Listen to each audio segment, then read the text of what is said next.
Hello વિદ્યાર્થી મિત્રો, કેમ છો? મજામાં ને? શ્રી સત્યપ્રકાશ વિદ્યાપીઠ દ્વારા આયોજિત ઓનલાઈન શિક્ષણ પ્રણાલીમાં હું જલવા પરમાર આપનું હાર્દિક સ્વાગત કરું છું. વિદ્યાર્થી મિત્રો, અગાઉના લેક્ચરની અંદર આપણે સમાસની ગ્રામર ટોપિક સમજતા હતા. એમાં સમાસના કુલ 4 પ્રકાર સમજ્યા છે. જેમાં પહેલો પ્રકાર છે દ્વંદ્વ સમાસ, બીજું છે તત્પુરુષ સમાસ, ત્રીજું છે મધ્યમ પદલોપી સમાસ અને ચોથું છે ઉપપદ સમાસ.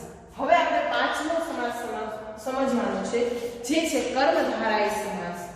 કર્મધારય સમાસની અંદર એક વસ્તુ યાદ રાખવાની છે. હવે આપણે જ્યારે તત્પુરુષ સમાસની અંદર કોષ્ટક રેડી કર્યું કર્તાએ, કર્મને, કર્મથી, બરાબર? તો એમાં કર્તાની અંદર ખાલી એ પ્રત્યય વપરાતો. તો જોઈએ કર્મધારય સમાસ. પૂર્વ પદ અને ઉત્તર પદ પહેલી વિભક્તિના સંબંધથી જોડાયેલ છે. એક જ વસ્તુ યાદ રાખવાની છે, કુલ આપણી 8 વિભક્તિ છે, અષ્ટમી વિભક્તિ છે. એની અંદર આની પહેલાનો જે મધ્યમ પદ લોપી સમાસ હતો, એમાં ઉપપદ સમાસની અંદર શું આવતું હતું? તો કે એક જ વિભક્તિ હતી, જે કઈ હતી? ષષ્ઠમી વિભક્તિ, જે સંબંધક વિભક્તિ હતી એ. હવે કર્મધારય સમાસની અંદર એટલું યાદ રાખજો, પૂર્વ પદ એટલે કે પહેલું પદ અને ઉત્તર પદ એટલે કે અંતિમ પદની વચ્ચે પહેલી વિભક્તિથી જોડાયેલું છે. આપણે એક જ યાદ રાખવાનું કે કર્મધારય સમાસ પ્રથમ વિભક્તિથી બને છે. હવે પ્રથમ વિભક્તિ એટલે કઈ છે? કર્તા એ. આપણે આ યાદ રાખવાનું છે. આ એનો પ્રત્યય છે, બરાબર? વિભક્તિનું નામ છે કર્તા અને એનો પ્રત્યય છે એ. હવે કીધું છે તેમાં એક પદ, હંમેશા બે પદથી સામાસિક પદ બને છે, એટલા માટે તેમાંનું એક પદ વિશેષણ હોય છે, યાદ રાખજો, અને બીજું પદ વિશેષ્ય હોય છે. હવે તમારા મનની અંદર 100% પ્રશ્ન થાય કે આ વિશેષણ અને વિશેષ્ય શું? તો એને આપણે સમજવાનું છે. ખાસ કરીને વિશેષણ અને વિશેષ્ય ઉપર કર્મધારય સમાસ ખૂબ ભાર આપે છે. એટલે આપણે એક એ વસ્તુ ખાસ નોંધ કરવાની છે કે બે પદ છે, સામાસિક પદ હંમેશા બે પદનું બને છે, પણ કર્મધારય સમાસની અંદર પહેલું પદ એટલે કે એક પદ, યાદ રાખજો, પહેલું પદ ને એક પદ વિશેષણ અને બીજું પદ વિશેષ્ય હોય છે. હવે આપણે જોવાનું છે કે વિશેષણ કોને કહેવાય અને વિશેષ્ય કોને કહેવાય. વિશેષણ એટલે કે જેના ગુણને લઈને વિશેષતા દર્શાવવી. જેના ગુણને લઈને વિશેષતા દર્શાવવી. કોઈ સારો ગુણ હોય, ખરાબ ગુણ હોય, પણ એના ગુણને લઈને વિશેષતા દર્શાવવામાં આવી હોય. ફોર એક્ઝામ્પલ તરીકે હોશિયાર છોકરો, તો હોશિયાર હોવો એનો ગુણ છે, તો એ શું દર્શાવે છે? એની વિશેષતા. વિશેષ્ય જેના વિશે કહેવામાં આવ્યું હોય તે પદ. હવે આપણે યાદ રાખવાનું, આપણા અભ્યાસક્રમની અંદર સંજ્ઞા ભણી જ ગયા છે. જેને સંજ્ઞા એટલે કે આપણે નામ કહીએ છીએ. વિશેષણનું બીજું કામ શું છે? સંજ્ઞા જેવું. સંજ્ઞાને આપણે કહીએ છીએ નામ. તો વિશેષ્ય એટલે કે જેના વિશે કહેવામાં આવ્યું હોય તે પદ. જેના વિશે એટલે કોના વિશે? તો આપણે યાદ આવી જાય ગુણને લઈને પહેલા હંમેશા શું આવશે? વિશેષણ અને પછી વિશેષ્ય. જો આ કોન્સેપ્ટ બહુ ક્લિયર કરજો વિદ્યાર્થી મિત્રો, નહીતર નહીં સમજાય કે વિશેષણ અને વિશેષ્ય શું. વિશેષણ એટલે કે જેના ગુણને લઈને મારે કહેવું હોય, બરાબર? હોશિયાર છોકરો, તો એ છોકરો છે એ હોશિયાર છે, હોશિયાર હોવો એનો ગુણ છે, પણ જેના વિશે કહેવામાં આવ્યું, કોના વિશે? છોકરા વિશે. કોના વિશે? છોકરા વિશે કહેવામાં આવ્યું, બરાબર? જેના ગુણને લઈને એક એનો ગુણ દર્શાવે છે અને એક એના વિશે કહેવામાં આવે છે. આપણે ઉદાહરણ જોઈએ. પિતાંબર. પિતાંબરનો અર્થ થાય પીળું વસ્ત્ર. તો આમાં વિશેષ્ય કોને કહેવાય અને વિશેષણ કોને કહેવાય? હવે જો પીળું શું છે? ગુણ છે, બરાબર? તો એને આપણે શું કહેશું? વિશેષણ. પણ કોના વિશે વાત કરવામાં આવી છે? કોના વિશે વાત કરવામાં આવી છે? તો કે વસ્ત્ર શું છે? વિશેષ્ય. સમજાય? બરાબર? વિશેષણ અને વિશેષ્યની અંદર ખૂબ તફાવત, બહુ ઝાઝો નથી, પણ આપણે યાદ રાખવાનું કે વિશેષણ આવે ને તો કે જેના માટે, જેના ગુણ વિશે કહેવામાં આવ્યું. હવે એ ગુણ છે, પણ એ ગુણ કોના માટે કહેવાનું? તો કે વિશેષ્ય ગુણ. રેડી? જેના વિશે કેવું? વિશેષ્ય અને જેના વિશેનો ગુણ કેવો એક વિશેષણ. કમ્પ્લીટ. હવે આપણે ઉદાહરણ જોઈએ. મહાદેવ તો તમને એમ કીધું હતું મેં કે પ્રથમ વિભક્તિથી જોડાયેલું હોય છે. પ્રથમ વિભક્તિ એટલે કે કર્તા એ. તો આમાં તમારે વિગ્રહ સાથે કરવાનું છે. મહાન એવા દેવ. મહાન એવા દેવ.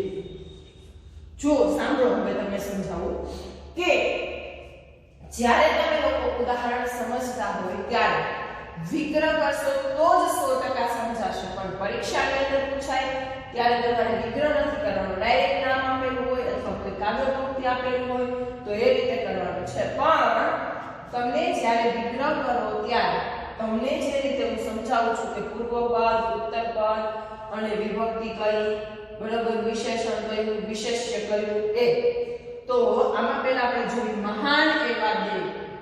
તો મહાન એ કયું પદ છે? પૂર્વપદ, જેનાથી વાકેફ છો. પછી દેવ એ કયું છે? અંતિમ પદ. એ બંનેની વચ્ચે શું આવેલું છે? વિભક્તિ આવેલી છે. પણ કઈ વિભક્તિ? કર્તા એ દર્શાવી દીધું એ. આટલું કામ થઈ ગયું. હવે વિશેષણ અને વિશેષ્ય જો આ તમારે સમજાવવા માટે, બાકી આટલી વસ્તુ યાદ રાખશો તો તમને આમાં કોઈ પ્રશ્ન થશે નહીં. હવે વિશેષણ કોને કહેવાય, વિશેષ્ય કોને કહેવાય? તો તમને આમાં એમને ખબર પડી જાય કે વિશેષણ કોને કહેવાય, વિશેષ્ય કોને કહેવાય. બરાબર. જેના ગુણને લઈને કહેવામાં આવ્યું છે. તો મહાન હોવું એનો ગુણ છે. મહાન એટલે સીધું ટોચ ઉપર કીધું છે. વિશેષ્ય એટલે કોને? તો કે કોની વાત કરી છે? દેવની વાત કરી છે. દેવ છે એ મહાન છે. તો આ તમારું શું બની જશે? વિશેષણ. અને આ બની જાય વિશેષ્ય. વિદ્યાર્થી મિત્રો, તમારી સમજૂતી માટે હું ક્લિયર કરાવું છું, બરાબર? બાકી આપણે આવું લખવાનું છે નહીં, વિગ્રહમાં જ ધ્યાન આપવાનું છે. હવે મહોત્સવ. મહાન એવો ઉત્સવ. આવી ગયું એવું. મહાન એ પૂર્વપદ, ઉત્સવ એ અંતિમ પદ. પણ એ બંનેની વચ્ચે પ્રથમ વિભક્તિ આવે તો કે હા, પ્રથમ વિભક્તિ આવી. પછી એ બંને પદ એક વિશેષણ બનેલું હોય છે અને એક વિશેષ્ય બનેલું હોય છે તો કે હા. કઈ રીતે? તો કે મહાન હોય એનું શું છે? શું છે? ગુણ. અને બીજું પદ કોના વિશે કહેવામાં આવ્યું છે? તો કે ઉત્સવ વિશે. રેડી? પરદેશ. પર એવો દેશ. પર એવો દેશ. હવે જો આને તમારે વિશેષણમાં લેવું હોય ને તો લઈ શકો. કેવી રીતે? પર એટલે શું થાય? બીજું. તો આપણે ઉદાહરણ સમજીએ. પરદેશ. અથવા બીજું લઈએ પરગામ. પર એટલે શું? તો કે બીજું ગામ અથવા બીજો દેશ. બીજો દેશ, બીજું ગામ. જો આમાં તમને એમ ના સમજાય જાય બીજું દેશ ગામ અને ગામ. હવે મારે કોના વિશે કહેવાનું છે? બીજો અને બીજા અને બીજું વિશેષણ દર્શાવે. પણ કોના વિશે બીજું બતાવે છે? દેશ અને બીજું ગામ. અહીંયા એ રીતે લઈ શકો છો. પરદેશ, પર એવો દેશ. ગામ, પર એવું ગામ. બંને લઈ શકો. પર ગામ અને પરદેશ. ઉદાહરણ આપું ને, પર ગામ અને પરદેશ. પર એવું ગામ. હવે સાંભળો, પર એટલે શું થાય? બીજું. ક્લિયર? હવે તમને કીધું છે પરમ મિત્ર. પરમ એવો મિત્ર. જો અહીંયા પરમ એટલે શ્રેષ્ઠ પણ થાય. અહીંયા પરમ એટલે એનો અર્થ શું થાય? શ્રેષ્ઠ. તો આ એક ગુણ જ દર્શાવે છે, બરાબર? એક ગુણ છે શ્રેષ્ઠ હોવું. પણ કોણ છે એવો શ્રેષ્ઠ? તો કે મિત્ર. વિશેષ્ય. અમર ફળ. અમર એવા ફળ.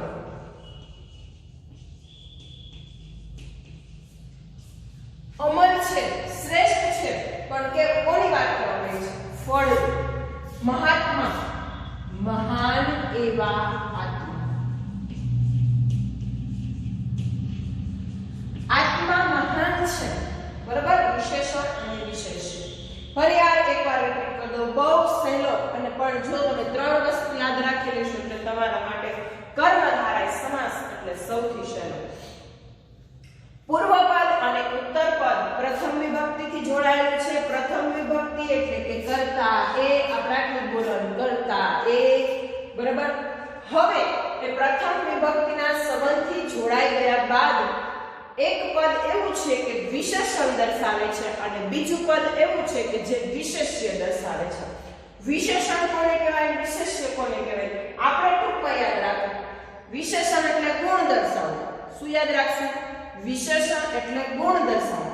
વિશેષ્ય પણ કોનો ગુણ? જે તે વ્યક્તિ હોય એનું બરાબર યાદ રાખવાનું છે.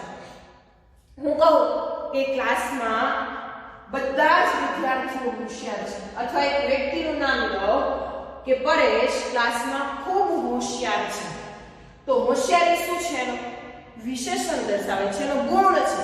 પણ કોની વાત કરવામાં આવી છે? તો પરેશ, જે શું દર્શાવવામાં આવે છે? વિશેષ્ય. ગુણ દર્શાવ્યો છે પણ કોના ગુણની વાત કરી છે? વિશેષ્ય. યાદ રાખજો, કોન્સેપ્ટ ક્લિયર કરજો.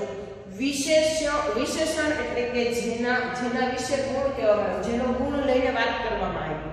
અને વિશેષ્ય એટલે શું?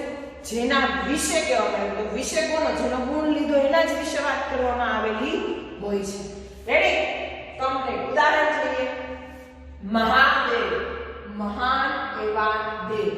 તો પેલું પદ અંતિમ પદ થઈ જાય, એની વચ્ચે આવે છે વિભક્તિ. પણ વિભક્તિ ફક્ત એક જ ઉપયોગ થાય છે, જે છે પ્રથમ વિભક્તિ, જેનું નામ છે કર્તા, જેનો પ્રત્યય છે એ. મહોત્સવ, મહાન એવો ઉત્સવ, જેમાં વિશેષણની ખબર પડી ગઈ, વિશેષ્ય ખબર પડી ગઈ કે શું છે. પરદેશ, પર એવો દેશ, પરગામ, પર એવું ગામ. પરનો અર્થ થાય છે બીજા. રેડી? અહીંયા મેં કમ્પ્લીટ કરાવ્યું. પણ અહીંયા જો તમે પર પણ લઈ શકો તો પરદેશ પણ લઈ શકો છો, બીજું પણ લઈ શકો છો. ત્યાર પછી છે પરમ મિત્ર. પરમ એટલે શ્રેષ્ઠ થાય, બરાબર? પરમ એવો મિત્ર. અમર એવા ફળ, જેનું કોઈ દિવસ અંત ન આવવાનો. શ્રેષ્ઠમાં શ્રેષ્ઠ હોય, અંત ન આવવાનો. અમર, કાયમી રહેવાનું જે. મહાત્મા, મહાન એવા આત્મા. કમ્પ્લીટ. આટલું વિદ્યાર્થી મિત્રો એક યાદ રાખજો. કર્મધારય સમાસની અંદર બે વસ્તુને ખાસ ધ્યાનમાં રાખવાની છે, વિશેષણ અને વિશેષ્ય. પાંચમો પ્રકાર ભણ્યા આપણે કર્મધારય સમાસ. હવે આપણે સમજશું છઠ્ઠો પ્રકાર, એક બહુવ્રીહી સમાસ. બહુવ્રીહી સમાસ. જો કર્મધારય સમાસનો કન્સેપ્ટ ક્લિયર થઈ ગયો હશે તો જ આની અંદર તમને બહુવ્રીહી સમાસની અંદર ખબર પડશે. કર્મધારય સમાસની જેમ વિશેષણ અને વિશેષ્ય બંને આવે છે, પણ આમાં તમને ચોખવટ કરીને કહી દીધું છે પૂર્વ પદ વિશેષણ અને ઉત્તર પદ વિશેષ્ય હોય છે. કેવી રીતે? ઉદાહરણ જોઈએ આપણે. અહીંયા છે પેલું સ્મિત મધુર.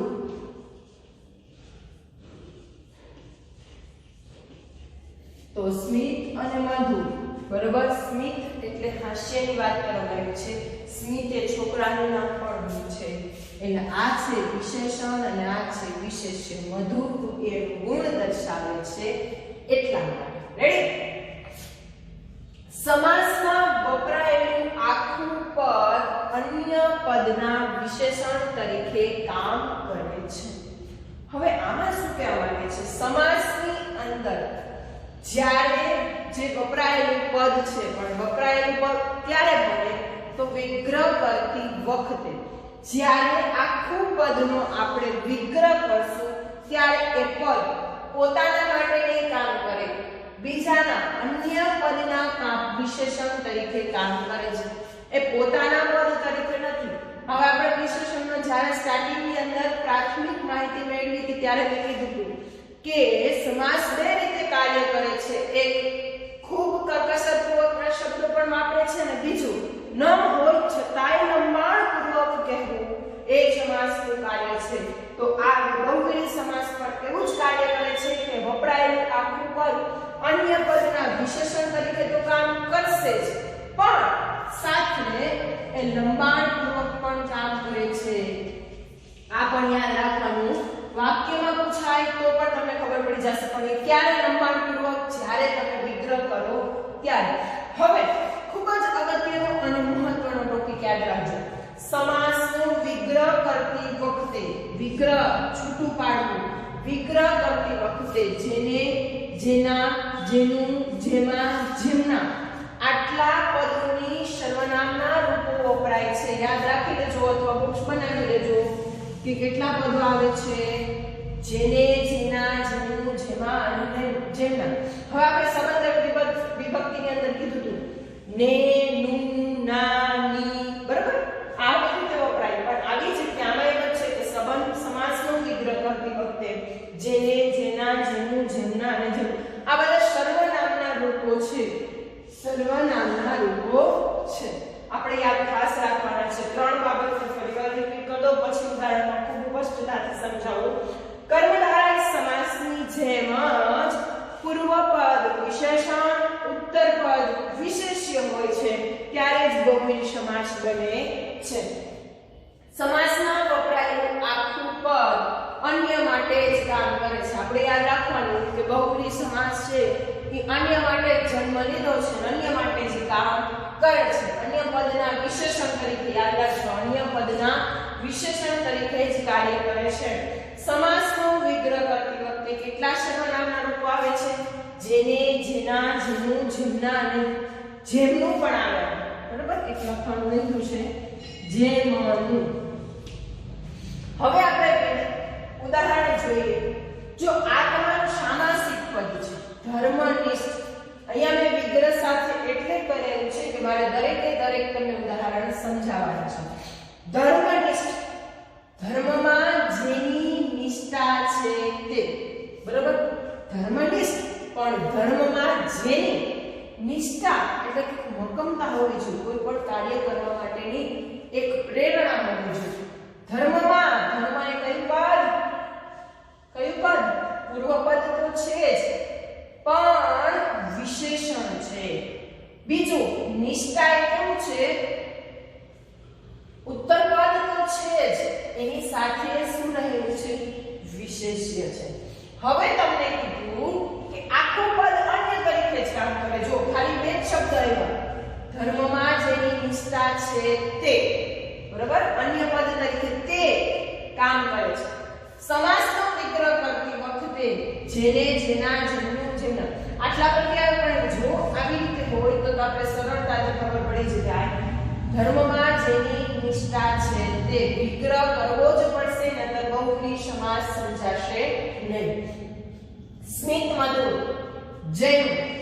હવે તમે કહેશો વાક્યની શરૂઆતમાં હા ગમે ત્યારે આવી શકે, સર્વનામ શબ્દ છે એ વાક્યની શરૂઆતમાં આવી શકે. સ્મિત મધુર, સ્મિત છે એ પૂર્વપદ એટલે કે વિશેષણ અને મધુર એ કયું છે તો કે ઉત્તરપદ તો છે જ, એની સાથે વિશેષ્ય છે એટલે વિશેષણ અને વિશેષ્ય છે. હવે એને વિગ્રહ કરો ત્યારે જેનું સ્મિત મધુર છે તે. જેનું આવ્યું તો સર્વનામ તરીકેના રૂપમાં વપરાય છે તો કે હા. નિષ્ફળ, નિષ્ફળ જેનું કોઈ ફળ નથી તે. જેનું કોઈ ફળ નથી એને શું કહેવાય? નિષ્ફળ. આ કામ આ બધા જે કર્મ બહુવ્રીહી સમાસ છે ને એના ઉદાહરણ કેવા છે? આપણે શબ્દ સમૂહ લખતા હોય ને એ રીતે. જેનું કોઈ ફળ નથી તે એને શું કહેવાય તો કે નિષ્ફળ. આપણે પલટાવી દેવાનું કે પૂર્વ આપણે જ્યારે શબ્દ સમૂહની અંદર આ રીતે પૂછાણું ત્યારે આપણે એક આન્સરમાં જવાબ આપીએ છીએ કે આને કહેવાય આ. પણ આપણે જ્યારે પૂછાય ત્યારે શું ઊંધું ફેરવી નાખવાનું કે એ શબ્દ છે તો હવે એનો આપણે શું કરવાનો છે? વિગ્રહ કરવાનો છે. મયુર વાહિની, વાહિની એટલે વાહન અને મયુર એટલે કે મોર. જેનું વાહન મયુર છે એટલે મયુર છે, મયુર એટલે મોર. જેનું વાહન મયુર છે તે અથવા જેનું વાહન મોર છે તે. અમૂલ્ય, જેનું કોઈ મૂલ્ય નથી તે. પાછળ લટકતા બધે તે આવે છે તે. રેડી? અને જેનું, જેના, જેનું, જેમના અને જેનું આ તો આવશે. હવે શ્યામ શરીર, જેનું શરીર, શ્યામ એટલે એટલું બધું કાળું નથી કીધું, જેને આપણે નમણાના રૂપમાં લઈએ છીએ એ. જેનું શરીર શ્યામ છે તે. હવે ગજાનન, ગજાનન આપણે ગણપતિને કહીએ છીએ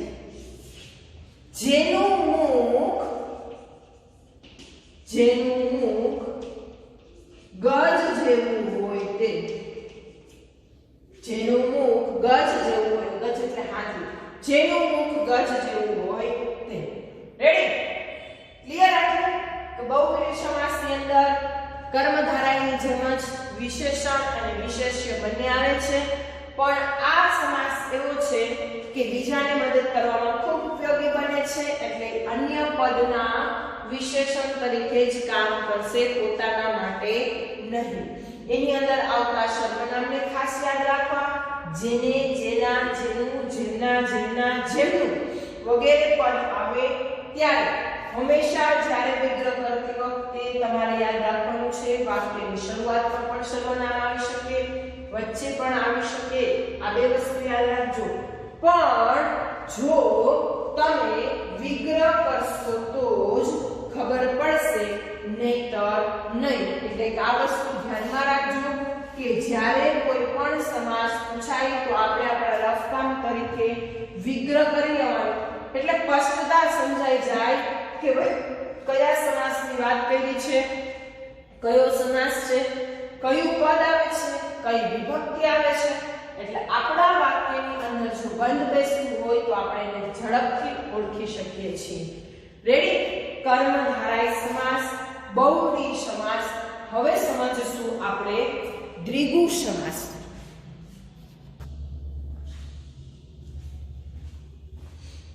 હવે સાતમો પ્રકાર છે એટલે કે દ્વિગુ સમાસ. દ્વિગુ સમાસ એટલે સૌથી સહેલામાં સહેલો સમાસ. કોઈ પણ સમાસની સમજૂતીમાં બધા 6 પ્રકારમાંથી સૌથી સહેલામાં સહેલો સમાસ હોય એટલે દ્વિગુ સમાસ. પૂર્વપદ હંમેશા સંખ્યાવાચક પદ તરીકે જ આવશે. યાદ રાખજો, પૂર્વપદ હંમેશા સંખ્યાવાચક પદ તરીકે જ આવશે. બીજી કોઈ વ્યાખ્યા યાદ રાખવાની જરૂર નથી, જેમાં દરેક સમાસની અંદર આપણે યાદ રાખવાની બાબતો પણ ધ્યાનમાં રાખી હતી. કયા કયા વિભક્તિના પ્રત્યય આવે છે, કઈ કઈ વિભક્તિ આવે છે તે પણ સમજા. પણ આ સમાસ એટલે સૌથી સહેલામાં સહેલો સમાસ દ્વિગુ સમાસ, જેની અંદર પૂર્વપદ એટલે કે પ્રથમ પદ જ સંખ્યા દર્શાવી દેશે. એટલે આપણે કોઈ સમજદારીની અંદર કોઈ પ્રશ્ન થશે નહીં. હવે પહેલા જોઈએ, વિગ્રહ નહીં કરો ને તોય ખબર પડી જશે. 9 એ સંખ્યા પણ વિગ્રહ કરો ત્યારે 9 રસનો સમૂહ. હવે પહેલું જ પદ તમને કહી દીધું કે પૂર્વપદ એટલે કે પ્રથમ પદ જ તમારું શું છે તો કે સંખ્યાવાચક છે. તો આ 9 દર્શાવી દીધું શું છે? સંખ્યા. તો આને શું કહેવામાં આવે છે? દ્વિગુ સમાસ. નવરાત્રિ, 9 રાત્રિનો સમૂહ. રેડી? 9 દર્શાવી દો. પંચતત્વ, 5 તત્વનો સમૂહ. આમાં ન કઈ વિભક્તિ યાદ રાખવી, ન કોઈ યાદ રાખવાની બાબતો યાદ રાખવાની છે, તમારે ફક્ત સંખ્યા જ ધ્યાનમાં રાખવાની છે. પખવાડિયું, 15 દિવસનો સમૂહ, જેને શું કહેવામાં આવે છે? પખવાડિયું. તો સંખ્યા દર્શાવી દીધી. અહીંયા પણ જો તમે સમાનાર્થી શબ્દની અંદર ક્લિયર થઈ જાય, અઠવાડિયું તો કેટલા દિવસનું હોય? 8 દિવસનો સમૂહ. સાપ્તાહિક તો કેટલા દિવસનો હોય? 7 દિવસનો સમૂહ. રેડી? તો ફરી એકવાર રિપીટ કરી દઉં. આજના આપણા લેક્ચરની અંદર જેટલા સમાસ ભણ્યા છીએ, પહેલો એટલે કે પાછું કર્મધારય સમાસ. કર્મધારય સમાસની અંદર એક વસ્તુ યાદ રાખવાની છે કે જેમાં પૂર્વપદ અને ઉત્તરપદ બંને કેટલામી વિભક્તિથી જોડાયેલા હોય છે તો કે પ્રથમ વિભક્તિથી જોડાયેલા હોય છે. પછી એની અંદર બે પદ આવે છે, જે બે પદ કઈ રીતે કામ કરે છે? એક વિશેષણ તરીકે અને એક વિશેષ્ય તરીકે. વિશેષણ કોને કહેવાય? તો કે જેના ગુણની વાત કરી હોય એ, અને વિશેષ્ય કોને કહેવાય? જેના ગુણની જે તે વ્યક્તિની વાત કરી હોય તે. ગુણની વાત કરી છે પણ એ ગુણ કોના? એ વ્યક્તિ હોય, કોઈ પણ નામ હોય, કોઈ પણની સરખામણી હોય ત્યારે વિશેષ્ય અને વિશેષણ. રેડ? મહાન એવા દેવ, તો મહાન દેવ. આટલા આપણે ઉદાહરણ જોયા. પછી ભણ્યા આપણે બહુવ્રીહી સમાસ. બહુવ્રીહી સમાસની અંદર એક વસ્તુ યાદ રાખવાની છે કે પૂર્વપદ અને ઉત્તરપદ કર્મધારય સમાસની જેમ જ વિશેષણ અને વિશેષ્યથી જોડાયેલું જ છે, પણ એમાં તમને સ્પષ્ટતા કરી દીધું. પૂર્વપદ એટલે વિશેષણ, અંતિમ પદ એટલે કે ઉત્તરપદ વિશેષ્ય, એટલે એમાં કોઈ પ્રશ્ન થતો નથી. હવે સમાસનું કાર્ય એવું છે કે બીજાના અન્યના પદના વિશેષણ તરીકે જ કામ કરે છે, પોતાના માટે કામ કરતો નથી. શ્યામ શરીર, જેનું શરીર શ્યામ છે તે. અને છેલ્લો આજના આપણા ગ્રામરનો એટલે કે સમાસના ટોપિકની અંદર આ છેલ્લો પ્રકાર સૌથી સહેલામાં સહેલો, પહેલો અને છેલ્લો એવા પ્રકાર છે કે સૌથી સહેલામાં સહેલા સમાસ છે દ્વિગુ સમાસ, જેની અંદર એક જ વસ્તુ યાદ રાખવાનું કે સંખ્યા દર્શાવી હોય એટલે દ્વિગુ સમાસ જ હોય, પછી કોઈ સ્થાન પ્રશ્નને કોઈ સ્થાન નથી. માટે આપણે એનું ઉદાહરણ જોયું. નવરસનો સમૂહ, નવ પંચ એટલે કે 5 પખવાડિયું, 15 અઠવાડિયું, 8 અને સાપ્તાહિક 7 દિવસનો સમૂહ. રેડી? આમાં કોઈને પ્રશ્ન હોય તો મને જૂના લેક્ચર દ્વારા કહી શકશો. તો આજના લેક્ચર માટે આપણે આટલું જ. બરાબર? જય હિન્દ, જય ભારત, જય સ્વામિનારાયણ.